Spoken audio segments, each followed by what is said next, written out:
Moin. Heute gab es ein Paket von André, Weird Sound. Ich denke, da sind die Specials drin, die wir als Band halt kriegen. Genau. Da gucken wir jetzt mal in diese Dingens rein. Ich bin kein guter Auspacker, deswegen sieht das ein bisschen chaotisch aus. Aber naja, das geile Klebeband. So, was ist hier drin? Genau das, was wir erwartet haben.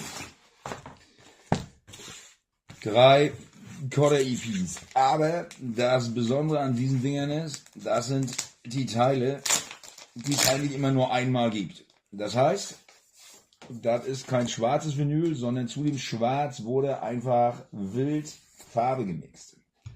Das sind dann alles Unikate. Kann man hier besser sehen, ne? Genau. 3 Stück. Da wir als Band die nicht brauchen, aber wir hören schon seine eigene Musik, gehen wir in die Verlosung.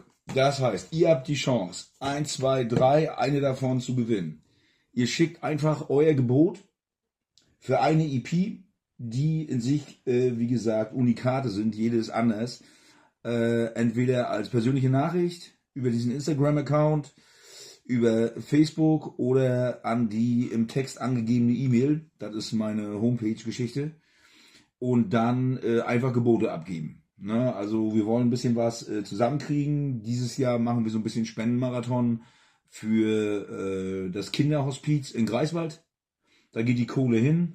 Zu diesen 3 EPs gibt es ab nächste Woche noch Anpressungen und dann noch einmal das Presswerkzeug. Aber das machen wir gesondert. Also erstmal hierfür bitte in den nächsten 2, 3 Tagen Gebote abgeben. Ich würde sagen, ich los die ganze Geschichte dann einfach Sonntag aus, sag Sonntag an, wer die Sachen kriegt. Und ab da geht es dann weiter mit den Anpressungen. Ich wünsche euch viel Spaß. Ich persönlich habe keine. Die Band haut hier alles rein. Das ist unser Zeug.